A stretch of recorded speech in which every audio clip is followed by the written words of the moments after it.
কত দূরে আর নিয়ে যাবে বলো, কোথায় পথের প্রান্ত, ঠিকানা হারানো চরণের গতি, হয়নি কি তো ভ্রান্ত, কত দূরে আর নিয়ে যাবে বলো। বাপরে বাপ, বাড়িতে ঢুকেই একটা যে গানের সুর এবং যে গান, একটা আলাদা অনুভূতি। আর ছবি তো যাকে দেখতে পাচ্ছি এখানে এসে, হ্যাঁ, উনি সবই যেটাই ওনার। থাকুন মানে সবসময় মনে হয় সঙ্গেই আছেন। আর আপনি তো একেবারে ওনার গুণমুগ্ধ একজন ব্যক্তিত্ব, আমি ওনার পুত্র সম, পুত্র সম। শিষ্যও নই, পুত্র সম। ডক্টর রজত ব্যানার্জি, দর্শক নিশ্চয়ই তো আপনাদের মনে আছে কদিন আগে কি সব কাণ্ড ঘটে গেল। আমি যে বাড়িতে রয়েছি এই বাড়ি না, কালীঘাটের বাড়ি, বুঝতে পারছেন কালীঘাটে আরো একটা বাড়ি আছে, সেখানে নাকি বিরাট শান্তি বলা হয়। জানি না কত কি শান্তি আছে পাশের বাড়িতে। মানে সে কি, ডক্টর মজুমদার যাওয়ার চেষ্টা করছিলেন বিজেপি নেতা, সেই ঘেরাঘিরি, তারপরে তো একেবারে অ্যারেস্ট করে সোজা লালবাজার। মানে হ্যাঁ, হ্যাঁ, হ্যাঁ, লালবাজার বিরাট কাণ্ড। দেখে আসলাম, লালবাজার। আমরা এখন একটা অন্য জায়গাতে রয়েছি, বাইপাসের দিকে একটি ফ্ল্যাটে রয়েছি। ডক্টর ব্যানার্জি, আমি তো কলকাতায় এসেছি, তো এসে মনে হলো যে আপনার কাছে একবার চলে আসি, খুব গানটাও ভালো শুনি। করেছেন। আপনি গান গাইতেন, শুনেছি কিন্তু ডাইরেক্ট শুনলাম, ভাল লাগলো। আর আপনি তো এখনো কলকাতায় আছেন, তো কি হচ্ছে, মানে ভালো লাগছে কলকাতায় নতুন করে ফিরে এসে, নাকি কোথাও উৎকণ্ঠা উদ্বেগ কাজ করছে? উৎকণ্ঠা উদ্বেগ খুবই কাজ করছে। আর ভালো লাগছে না বলে আরো বেশি কাজ করছে, কারণ ডিসিপ্লিনটা একদম নষ্ট হয়ে গেছে তো শহরের।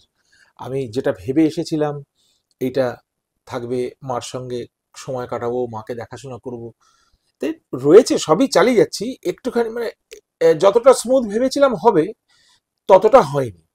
আর যতটা খারাপ ভেবেছিলাম তার চেয়ে অনেক বেশি খারাপ হয়েছে। কাজে অ্যান্টিসিপেশনে আমার একটুখানি গন্ডগোল হয়ে যায়, এতটা খারাপ ভাবিনি। ঠিক হয়ে যাবে আস্তে আস্তে, সবকিছুই তো দুনিয়ায় ঠিক হয়ে যায়। ডক্টর ব্যানার্জি, ওই আগে আপডেটটা দিন, ওটা কি হলো যে নোটিশটা আপনাকে পাঠানো হচ্ছিল ওই ওয়েস্ট বেঙ্গল মেডিকেল কাউন্সিলের তরফ থেকে? সেই নোটিশ কি এসছে যে আপনি নাকি ডিগ্রি গোপন করেছেন, এখানে জানাননি, বিদেশে প্র্যাকটিস করছিলেন? সেই নোটিশটা কি আর নতুন করে ধরুন, হয়েছে? ধরুন মশাই, ওরা তো সব, ওগুলো সব কারা এগুলো লিড করে জানি না। আমি তো বিদেশে আজকে 25 বছর আছি। আর তো সত্যি যদি গোপন টোপন করে করে থাকি, আপনারা মশাই এক কাজ করুন, আমাকে একটা ক্রেডিট দিন। যে ব্রিটেন সারা পৃথিবী মানে রুল করেছে, যে সাম্রাজ্যে সূর্যাস্ত হতো না, সেখানে গিয়ে আমি ভুয়ো ডাক্তার প্র্যাকটিস করে আসলাম, এটা তো একটা ক্রেডিট আছে না? ওই ক্রেডিটটাই দিন। এখন তো চোরেদের বাজার, হ্যাঁ, বদমাইশদের বাজার, দুর্নীতির বাজার। আপনি বলুন, দারুণ দুর্নীতি করেছে, সাহেবদের ঠকিয়েছে। এরা এসব নিয়ম কানুন কিছু জানে না, ওই নিয়ে কথা না বলাই ভালো। ওকে ডক্টর ব্যানার্জি, এবার একটু জানতে চাই, আপনি তো দীর্ঘদিন প্রফেশনে ছিলেন, এখন অনেকটা সময় পেয়েছেন, এখানে এসছেন, পরিবেশটাও তো এরকম দেখছেন। আচ্ছা, আপনি কিছু মানে ডিরেক্টলি কিছু করতে পারছেন না কোনো পলিটিক্যাল প্ল্যাটফর্মে এসে, যে আওয়াজটা তোলার চেষ্টা করছেন, এরকম কোনো করতে পারছেন না বা কোনো ইচ্ছে নেই? দেখুন, আমি রাষ্ট্রবাদী লোক, আমি পুরোপুরি রাষ্ট্রবাদী মানুষ। আমার দেশ আগে। আপনি আমার দেশের মানুষ বলে আমি ডেকে আপনাকে বসিয়েছি, আমার দেশ আগে। আর দেশের জনগণের জন্য আমার এটাই বলার আছে, বিশ্বাস করুন আর না করুন, আমি ফেক নই। আমার যা দেখছেন সমস্তটাই সত্য, একদম পয়েন্ট ব্ল্যাঙ্ক সত্য। এই গুরুদেবের কাছে এটা শিখেছি, যেটা সত্য সত্য। একদম নাম করা মিউজিক ডাইরেক্টরকে আমি বলছি, কারণ আছে। আমার সামনে বম্বেতে বললে, তোমার এই গানটা অত্যন্ত ফালতু গান, আমি গাইবো না। তার এত নাম, আমি নাম নিচ্ছি না, তার এত নাম, 90-এর দশকে তাকে দাঁড়িয়ে একটা হাতে দিয়ে, এরকম হাতে নিয়ে, দেখ তোমার গান নিয়ে যাও তো, এরকম। উনি এরকম যে একদম স্ট্রেট। আমি বললাম, আপনি এরকম বলে দিলেন চলে যাওয়ার পরে? আমি আমার স্ত্রীকে নিয়ে বোম্বেতে গেছিলাম, বলে হ্যাঁ বলে দিলাম, গানটা জঘন্য গান, ও কি আমি গাইবো না গো, আমি গাইতে পারবো না। এরকম উনি একদম পয়েন্ট ব্ল্যাঙ্ক অনেস্ট লোক ছিলেন। সেই অনেস্টিটা আমি শেষ অবধি দেখেছি, ওনার জীবনের শেষ নিঃশ্বাস অবধি অনেস্টি নিয়ে কোনো কথা হয়। উনি হয়তো সাফার করেছেন মানুষ দেহে। আমি বলছি যে অনেস্টিটাই আমি মানবো। আমার প্রচন্ড ইচ্ছা মানুষের উপকার করার। আমি আপনাদের সবাইকে ভালোবাসি। এই দেখো না, তোমাকে কদিনের আলাপ আপনি ছিল, তুমি বলে ফেলেছি, তুমি এসছো আমার বাড়িতে, আমরা একটু চা খাবো, একসঙ্গে বসবো। আমি সবাইকে খুব ভালোবাসি, দেশের মানুষকে, বিশ্বাস করো আর না করো। এখন সেইটা যদি কেউ অ্যাডভান্টেজ নেয়, আমি বিজেপির ওভারসিজ মেম্বারও হয়েছি, আচ্ছা। কিন্তু আমার ব্রিটিশ সিটিজেনশিপ বলে, পাসপোর্টটা আমার ব্রিটিশ বলে, আমি লিগালি, আমি এইখানে এমপি এমএলএ, কিছু কিছু রেস্ট্রিকশন আছে, এগ্রিকালচারাল ল্যান্ড, কিছু কিছু ব্যাপার আছে, এগুলো আমি করতে পারি না। পলিটিক্স নিশ্চয়ই করতে পারি, আমার মনে হয় সেটা নিয়ে আমি একটুখানি আইনি সহায়তা নেব। ইন্ডিয়ান কনস্টিটিউশনই আমায় রেস্ট্রিক্ট করছে, British constitution has got no problem. তাহলে আপনি বিজেপির মেম্বার?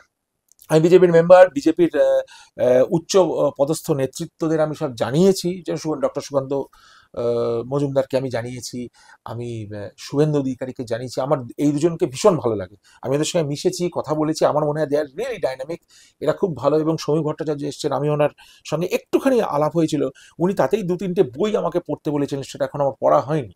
তখনই আমি একটা জিনিস বলেছি, যে মানুষটা বই রেকমেন্ড করছে হি মাস্ট হ্যাভ রেড ইট, তাই না? আমি গানটা করেছি বলে তো আপনাকে গানটা রেকমেন্ড করবো, যে ভাই তুমি এই গানটা শুনে দেখো, তার মানে আমি গানটা শুনি। তো এরা তিনজন মিলে আমার মনে হয় একটা পরিবর্তন ঘটাতে পারবে, এবং সেই পরিবর্তনের সঙ্গে আমি আছি। ওদের যা দরকার হবে আমি করব, কিন্তু আমার একটু প্রোটেকশন দরকার। যেমন ওদের তো প্রোটেকশন আছে, ওদের সিকিউরিটি আছে, পার্টির সমস্ত সমর্থকরা ওদের পিছনে আছে। আপনি টার্গেটও হয়ে গেছেন। আমি টার্গেট হয়ে গেছি, সেই ক্ষেত্রে আমার একটু বিপদ হয়তো আছে, কিন্তু আমি চেষ্টা করব ওদের থেকে যদি কোনো প্রোটেকশন পাওয়া যায়, ওরা যদি আমাকে কোনোভাবে ইউজ করতে চান, আমি রাজি আছি। মানে আপনি ফুল ফ্লেজে এখানে মানে প্রচারের ক্ষেত্রে অ্যাটলিস্ট? প্রচারের ক্ষেত্রে দরকার পড়বে যা, আমি রাজি আছি। এমপি এমএলএ দাঁড়াতে পারবো না এই মুহূর্তে, সেটাও পারবো যদি আমি ইন্ডিয়ান পাসপোর্ট পাই, কিন্তু তার জন্য যদি ব্রিটিশ পাসপোর্ট সারেন্ডার করতে হয়, সেটা আমি করবো না। কারণ ব্রিটিশ পাসপোর্টের অনেক অ্যাডভান্টেজ, আমি ড্রাইভ করতে পারি, আমার ব্রিটিশ লাইসেন্সটা আছে, ওগুলো তো সাবমিট করার মানে হয় না। আমি আমেরিকায় গেলাম, আমি তো এয়ারপোর্ট থেকে ড্রাইভ করে বন্ধুর বাড়ি যাই। কিন্তু আপনি বলছেন আমি আমি এমএলএ এমপি হই বা না হই, পরিবর্তনের জন্য আমি একদম রাস্তাতে থাকতে যা চাই। সাহায্য চাইবে, যা আমার যা মনে হয়েছে, আমি সেটা মতবাদ, ডেমোক্রেটিক ওয়েতে একটা মতবাদ দিতে আমার কোনো অসুবিধে নেই। ইংল্যান্ড থেকে আমার কোনো অসুবিধা হবে না যদি ইন্ডিয়া গভর্নমেন্ট আমাকে পাসপোর্ট দেয়। ইংল্যান্ড অ্যালাউ করে 2, 3, 4 একাধিক পাসপোর্ট রাখার। আমার বহু বন্ধু বান্ধব আছে যাদের সঙ্গে মিশেছি ওইখানে গিয়ে, ওদের ফ্রেঞ্চ পাসপোর্ট আছে, ইটালিয়ান পাসপোর্ট আছে, ওরা বিজনেস করে। বিজনেসের জন্য ইংল্যান্ডের সিটিজেন অন্য পাসপোর্ট নিতেই পারে, সেটা ওদের খুব উচ্চ মার্গের চিন্তাধারা। কিন্তু ওরা বলছে আমার সিটিজেন তুমি, তুমি আমাদের মতো ট্যাক্স দাও, আমার সঙ্গে থাকো, আমার কাজ করো। ইংল্যান্ডে 25 বছর কাজ করেছি, অন্য কেউ যদি তোমাকে সিটিজেনশিপ দেয়, আমার কোনো অসুবিধা নেই। মানে আপনি চান, মানে আপনার ভোটের লড়াটা বড় কথা না, পরিবর্তনের লক্ষ্যে মানে ঝাঁপাতে চান একদম। পুরো সাপোর্ট কিন্তু দিয়ে। ব্যাপারটা এটা, অনেকে বলে না, আমি 60 বছর বয়স অব্দি অরাজনৈতিক ছিলাম, নন পলিটিক্যাল। আমার বন্ধু বান্ধব, আপনি যারা যারা আমার সঙ্গে ধরুন, আমরা মানে একদম মানে স্কুল ছেড়ে এনআরএস মেডিকেল কলেজে ঢুকেছি, যারা ইউনিভার্সিটি থেকে আছে, তাদের সবাইকে জিজ্ঞেস করবেন, তারা অবাক হয়ে যাবে, রজত পলিটিক্স করছে, তো কখনো করেনি। Rajat was never a politician, I was never a politician, I am still not a politician. কিন্তু দেশের অবস্থা এতটাই খারাপ হয়েছে, এইটা মানতে আমি রাজি নই যে পলিটিক্স আপনারা খুব নোংরা কাজ করছেন, ভাই আমি আপনাদের সঙ্গে নেই। আমি ওই দোষটা দেওয়ার বাইরে আমরা চলে গেছি। এখন আমাদের কিছু পদক্ষেপ নিতে হবে, যেটা থেকে আমরা পরিবর্তন আনতে পারবো। Unfortunately that is politics. আপনি মানে ধরুন 26-এর ভোট তো খুব বেশি দেরি নেই তো, মানে এই সময় কি আপনার হাতে সময় রয়েছে, মানে অ্যাভেলেবেল সময় পাওয়া যাবে এই আমার প্রচারে? হাতে সময় আছে। আমি গান ছাড়া এখন এই মুহূর্তে কিচ্ছু কাজ করি না, কারণ আমার পুরো পরিবারটাকে আমার স্ত্রী মেনটেন করেন, উনি সমস্ত জিনিস গুছিয়ে রাখেন। আমার এই যে খাবো কি, আমার কোনো চিন্তা নেই। আপনি চা পাবেন কি না পাবেন, আমার কোনো চিন্তা নেই। ছেলেটি মিষ্টি পাবে কি না পাবে, আমার চিন্তা নেই। আমার স্ত্রী সেটা দেখে, তাহলে আমি মুক্ত। আমার মাকে পুরো দেখে আমার বউ, কাজে আমি একদম সাংসারিক দিক দিয়ে মুক্ত। আমার মেয়ে জামাই ইংল্যান্ডে থাকে, ছেলে ইংল্যান্ডে থাকে, সো আমার কোনো দায়িত্ব একমাত্র নেই। আচ্ছা, এখানে এখানে তাহলে ওখানকার আপনি সিটিজেন, তাহলে এখানে আসার জন্য কি কোনো টাইম বাউন্ড আছে যে এর মধ্যে থাকতে হবে আবার? না না না, কিচ্ছু নেই। আমি ওখানকার ব্রিটিশ সিটিজেন, পাসপোর্ট, আর আমার ইন্ডিয়ান একটা ওসিআই কার্ড আছে। ওসিআই কার্ডটা হচ্ছে overseas citizens of India. Overseas citizens of India মানে হচ্ছে আমি যে কোনো সময় ইন্ডিয়াতে আসতে যেতে যা খুশি করতে পারবো। তার মানে পুরো সময়টা আপনি পাবেন এবং আপনার ইচ্ছা মতো আপনি এখানে হ্যাঁ, সময়টা কোনো দিতে পারবেন। টাইম লিমিটেশন কিচ্ছু নেই, ইংল্যান্ডেরও কোনো টাইম লিমিটেশন নেই। আমি চাইলে ওরা পেনশনটাও আমার এই বাড়িতে পাঠিয়ে দেয়। কোনো কথা হচ্ছে কি বিজেপির এখানকার যারা রয়েছেন? আমি না ঠিক জানি না, আমি জানিয়েছি আমার ইচ্ছাটা। আচ্ছা, এখন ব্যাপারটা, আমারও তো একটা সিনিয়রিটি আছে। অবশ্যই। আমি তোমাকে বলতে পারি যে সবিকুল আমি তোমার সঙ্গে আছি, কিন্তু আমি, তুমি এসো আমার বাড়ি, আমি যাচ্ছি তোমার বাড়ি, এটা আমি অতটা আর কতটা বলবো আমি জানি না। আমি জানিয়ে দিয়েছি নেতৃত্বকে যে আপনার ইচ্ছাটা আপনি প্রকাশ করেছেন। আমি একদম ইচ্ছা প্রকাশ করেছি, এবং আমি ডাইরেক্টলি জানিয়ে দিয়েছি যে আমি দরকার হলে আমি আছি তোমাদের সঙ্গে। ওকে, কিন্তু প্রচারে তো আপনার তো অনেক কিছু কথা বলার থাকবে, আর নিশ্চয় বলবেন, কিন্তু আজও মানুষের মধ্যে অনেক কৌতূহল যে যখন ওই কেলগে গিয়েছিলেন এ রাজ্যের মুখ্যমন্ত্রী, তখন আপনি পোস্টার টোস্টার নিয়ে একেবারে সব দেখিয়েছিলেন। করেছি এটা কি আপনার নিজের ইচ্ছাতেই নাকি কোনো মানে কারোর নির্দেশ ছিল? না, কারণ নির্দেশ টির্দেশ আমি মানি না। আমি একটা ইন্ডিপেন্ডেন্ট মানুষ, আমার যথেষ্ট সাহস আছে, আমার নৈতিকতা আছে, আমার একটা মরাল স্ট্যান্ডার্ড আছে। আমি নিজের কথাই, I listen to my own heart. ওইটাই শিখেছি ইংল্যান্ডে গিয়ে, listen to your own heart. আমার মন যা বলে আমি সেটাই করি। অনেক সময় এখন তোমার ভাই পছন্দ হলো কি না পছন্দ হলো সেটা তোমার ব্যাপার, আমার মন যা বলেছে আমি তাই করেছি। পোস্টার লিখেছি আমি নিজের হাতে, আমি নিজেই লিখেছি, কেউ আমাকে লিখতে সাহায্য করেনি, কেউ আমাকে প্রম্পট করেনি যে do this do that. Actually আমি ওখানে গিয়ে যখন বিজেপির কিছু নেতৃত্বের সঙ্গে ওখানে দেখা হলো, ওভারসিজ যারা কাজকর্ম করেন খুব সাপোর্টার, তারা বললো ওদের কাছে নাকি পার্টির স্ট্রিক্ট নির্দেশ ছিল যে don't make it a political issue. ওই জন্য ওখানে কোনো বিজেপির ফ্ল্যাগ ট্যাগ কিছু শো হয়নি, ট্রাইকলারও শো করা হয়নি, কারণ ট্রাইকলার দেখালে বেশিরভাগ লোক কি বলবে, "এই দেখো তেরঙ্গা দেখালেও এখন ভাবে বিজেপি"। এটা খুব আনফর্চুনেট। আমি কমপ্লিটলি নিজের মরালিটি নিয়ে, নিজের নৈতিকতা বোধ নিয়ে আমি ওখানে গেছি। অরাজনৈতিক ছিল, আনফর্চুনেটলি যাকে চ্যালেঞ্জ করছি তিনি রাজনৈতিক। আচ্ছা, ওই এটা নিয়ে অনেক বিতর্ক তৈরি হয়েছিল যে যেখানে প্রোগ্রামটা করেছেন ওনাকে নাকি ইনভাইট করা হয়েছিল, মানে কি কোন কোন জায়গা, ওটা কি, এটা ক্যান্টিন নাকি কি ছিল এটা actually? একটা ক্যান্টিন, একটা চা খাবার জায়গা, ছাত্ররা ওখানে মিশে ম্যাক্সিমাম 100 লোক বসে ওখানে লেকচার শুনতে পারে, একটু 110টা অবধি মানে দাঁড়িয়ে টাড়িয়ে হয়, এটা আমার ধারণা। একবার দেখে, একবার তো ঢুকেছিলাম, আধ ঘন্টা 40 মিনিটের মধ্যেই তো সব মিটে গেল, আমি বেরিয়ে এসেছিলাম। ওইটা ক্লাব একটা ছোট্ট কলেজ মতো, একটা ছোট্ট মানে it's not at all an university, আর অক্সফোর্ড শায়ার কাউন্টির মধ্যে, কারণ এটাও তো কলকাতার মধ্যে। আমি একটা ছোট্ট কলেজ খুলে যদি বলি যে এটা Calcutta university campus, no it's not, এটা বৈষ্ণবঘাটা পাটুলি আমার ছোট্ট কলেজ সেরকম। ওটা কেলগ স্ট্রিট একটার মধ্যে দিয়ে আমরা গেলাম গাড়ি চালিয়ে, দেখলাম অক্সফোর্ডশায়ার কাউন্টির মধ্যে অক্সফোর্ডশায়ার ইউনিভার্সিটির অ্যাফিলিয়েটেড। যেমন এখানে ধরুন আপনি যে কোনো তুমি ধরো যে কোনো ইউনিভার্সিটি থেকে পাশ করলে, স্কুল থেকে, সেগুলো সব ক্যালকাটা ইউনিভার্সিটির আন্ডারে। আমাদের বেলায় তাই ছিল, হুম। এখন নিয়ম বদলেছে কিনা জানি না। কারণ আমার যে মাধ্যমিকের সার্টিফিকেট, হায়ার সেকেন্ডারি সার্টিফিকেট, যেগুলো হায়ার কোয়ালিফিকেশন যে সার্টিফিকেট, সেগুলো সবই ইউনিভার্সিটি অফ ক্যালকাটা লেখা থাকতো।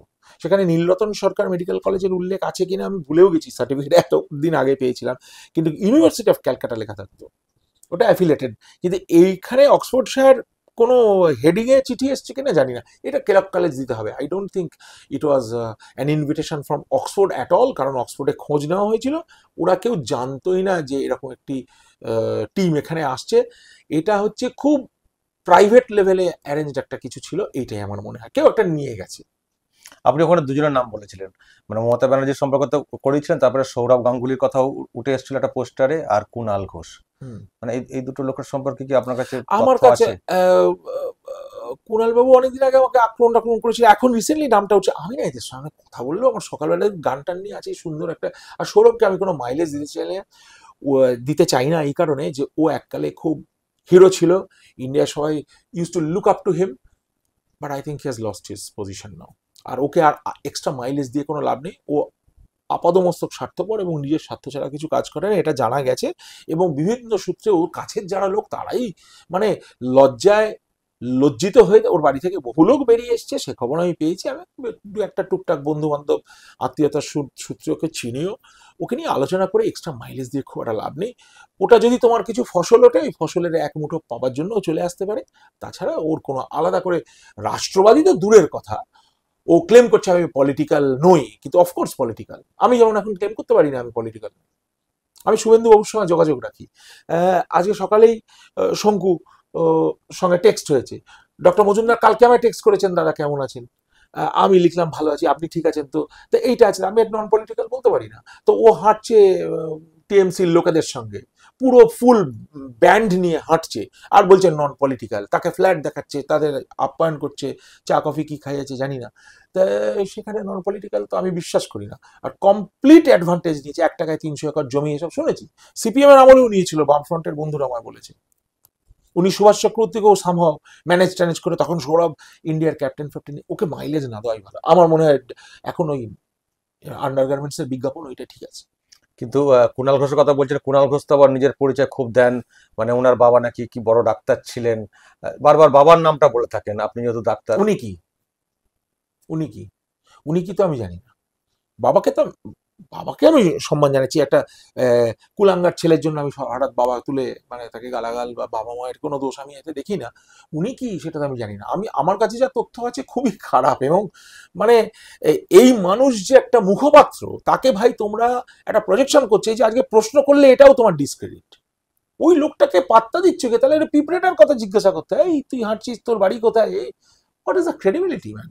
আমি তো মানে একদম, সৌরভের একটা ক্রেডিবিলিটি আছে, ও 10টা সেঞ্চুরি করেছে, লর্ডসের ওখানে জামা খুলে উড়িয়েছে, ইন্ডিয়ার ক্যাপ্টেন ছিল, 2টো ম্যাচ হলেও তো ছিল, তার একটা ক্রেডিবিলিটি আছে। সে যখন নামতো সে তার একটা ইনিংস খেলার ব্যাপার ছিল। এ কি ইনিংস খেলেছে আমি জানি না। ফুটবলে মোহনবাগান ক্লাবটাকে শুনলাম নষ্ট করছে, কিছু সাপোর্টার আমাকে বললো যে দাদা ক্লাবটাকে এবার নষ্ট করবে এরা সবাই মিলে, মোহনবাগানে ঢুকেছে। ক্রেডিবিলিটিটা কি আমি জানি না। ফুটবল খেলেছে না ক্রিকেট খেলেছে, না পলিটিক্স করেছে, না ডাক্তারি করেছে, না ভালো ছাত্র, সেগুলো তো আমার কিছু জানা নেই। আমার কাছে রিপোর্ট খুবই খারাপ, এবং যা কথা উনি বলেন মানে কথার মাপকাঠিতে যা আই ডোন্ট নো, কিছু লোক শোনে এটা বিরাট লাক কিন্তু। ওকে, কিছু ইউটিউব চ্যানেলও খুলে ফেলেছেন নিজে শোনানোর জন্য। ও চ্যানেল আছে, চ্যানেল আমার তো একটা ইউটিউব চ্যানেল আছে, নিজের গানের চ্যানেল আছে, সেটাতে কত গান দিয়ে কিছু কিছু ভিউ হয়, কিছু কিছু কমেন্ট আসে। সোনু নিগম টিগমও কমেন্ট করে মাঝে মাঝে, আপনি বহুত আচ্ছা গায়া, সোনুর মতো একটা লোক যা কমেন্ট করলো, কিছু ক্লাসিক্যাল শিল্পী তারা কমেন্ট করেন এই গানটা খুব ভালো লেগেছে। ওর ইউটিউব চ্যানেলে কি আছে আমি জানি না, যদি কিছু উৎকৃষ্ট সমাজের জন্য শিক্ষামূলক কিছু থেকে থাকে সেটা অন্য কথা, আর তা নাহলে চ্যানেলে যে কথাগুলো বলে কিছু কিছু আমি শুনেছি এখন রিসেন্টলি, মানে ওটা আমার দুর্ভাগ্য, that was a waste of time. Okay, আর যে বাড়ির কথা হচ্ছে ভবানীপুর, পাশেই তো থাকেন বাংলার ভাইপো অনেকে বলে থাকেন, পিসির ভাইপো অভিষেক ব্যানার্জি। তো বাড়িটা কেমন লাগে দেখতে? বাড়িটা আমার একদম বাড়ির কাছে।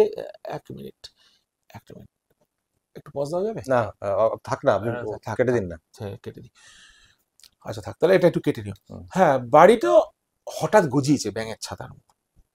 ওই বাড়িটা আগে তো একটা জমি ছিল, কোন একটা ভদ্রমহিলা থাকতেন, তাদের আমরা সব চিনি, রমাদিতার নাম ছিল। হঠাৎ শুনলাম তিনি একদিন মারা গেছেন, তারপর রাতারাতি কি হয়ে গেলে জানি না, 2 বছর বাদে গিয়ে দেখলাম স্ট্রাকচার হয়ে গেছে G+4।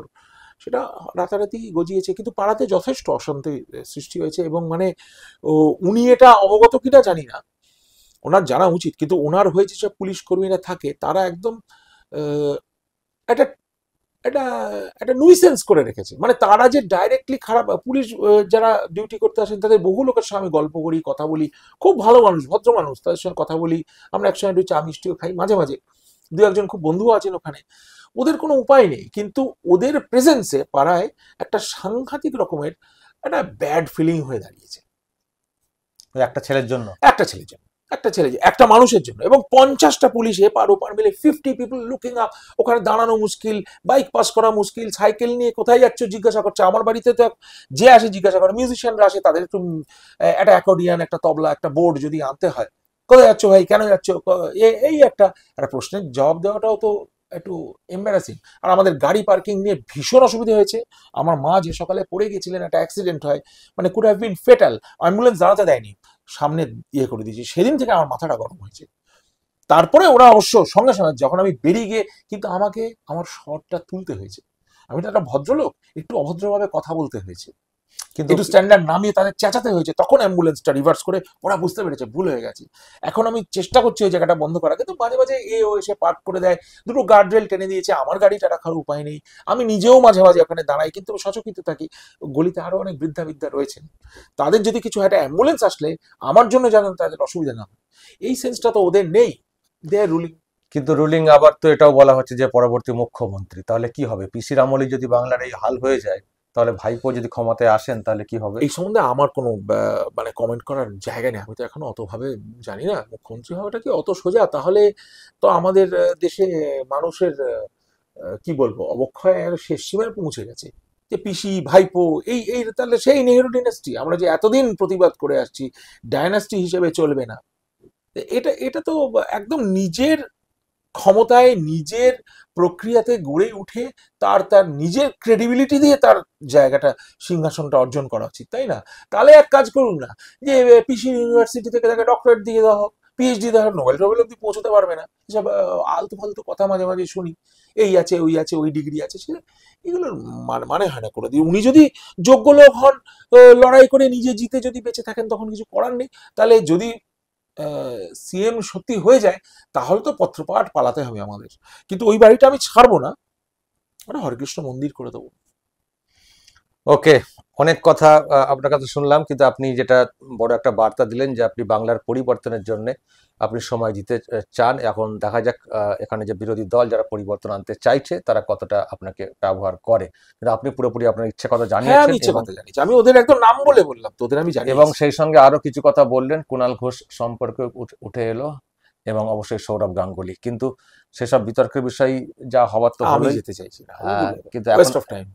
আমরা এখানেই শেষ করছি আজকের এই প্রোগ্রাম, কিন্তু একটা গান দিয়ে শেষ করতে চাই। একটা ভালো গান শোনান, অনেক তো তর্ক বিতর্ক, মানে অনেক তো মানে বিতর্কিত কথা উঠে এলো, একটা গান দিয়ে শেষ করি আজকের এই প্রোগ্রাম। স্বপন যদি মধুর হোক সে মিছে কল্পনা, স্বপন যদি মধুর হোক সে মিছে কল্পনা, জাগিও না আমায়, জাগিও না, স্বপন যদি মধুর হোক সে মিছে কল্পনা, জাগিও না আমায়, জাগিও না।